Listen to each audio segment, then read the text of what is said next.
I want to talk to you today about a topic that's near and dear to my heart. You always hear me say that I give to the women's shelter. And I've talked to you before about the different charities and organizations that you can donate to and why the women's shelter is so important to me. But I haven't told you the whole story, and I'd like to do that today. We have a saying there, but for the grace of God go I, right? And I'm sure you've heard that quite a bit. And please realize that the majority of Americans, and probably other countries too, are just one paycheck away from being homeless. And think about right now how much you have in savings. And if you've got a lot in savings, kudos to you. Right now, we've got one of my husband's paychecks sitting in savings. And it's hard for us to keep that there. We put it there for emergencies and it keeps getting emergencied out. And then it takes us a year to put it back. And you know, with the economy crash in 2008, lots of families found themselves homeless. So it can happen just like that. My story's a little bit different. When I was younger, much younger, I found myself in a very bad situation. And I spent time in a shelter for battered women. And so I know firsthand what it's like to be there. I was there with my son, who was 1 year old at the time. So I want to tell you about my experience there and what that was like for me. So because this was a battered women's shelter and not a homeless shelter, it had to be secret. They didn't want me to even take my vehicle, and I insisted. So it had to be secret. I couldn't pack anything to take. I had my purse, and that was it. No one could know I was going. No one could know where I was going, the name of the organization, or how long I would be.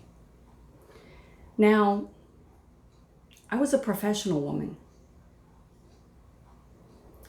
I was 31, I believe, at the time. I was a manager of a store. I had people who relied on me. And I literally had to phone the president of my company and say, I'm taking vacation immediately. You won't be able to find me. You won't know where I am. You won't be able to contact me. It's an emergency. And certain people I worked with kind of suspected.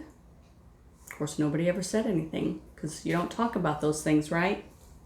You just don't talk about those things. So they got someone to cover my store right away.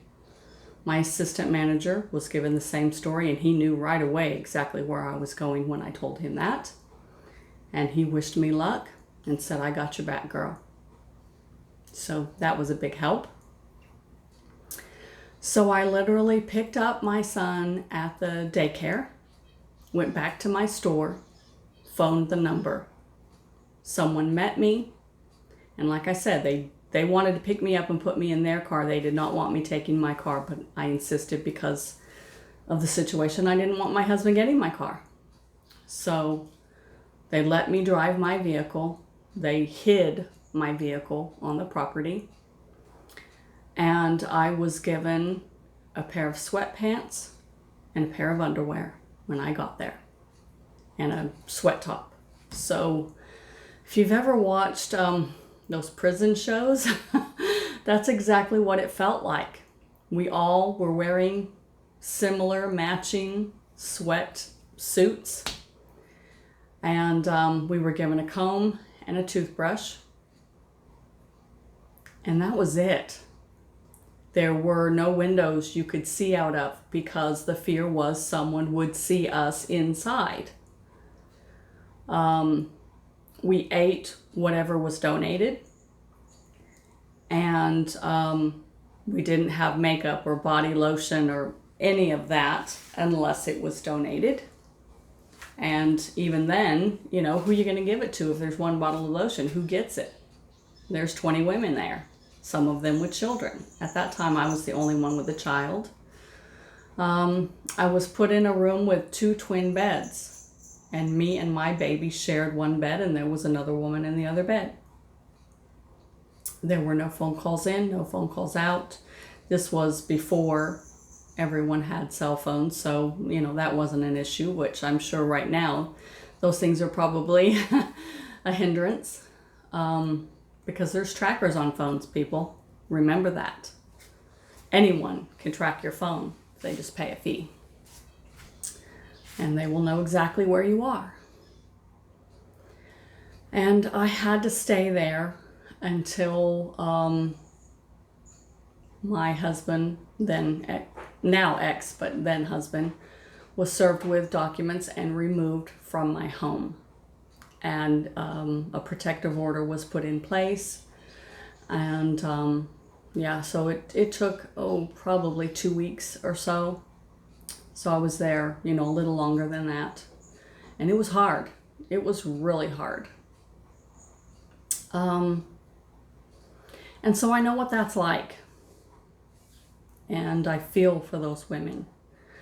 And so because my community has a separate women's shelter, that's who I give to. So if I find, you know, makeup in a dumpster or underwear or socks or food, kids' toys, that's where it goes. It goes to the women's shelter because I know what it's like to be there. Okay. So I hope this video has been informative to you and it sheds a little bit of light into why what we're doing is so important. You know, this channel is for enlightenment and I cover a lot of different subjects on this channel, and I hope that you do appreciate that, and that you watch all of the subjects. Have a good day, guys.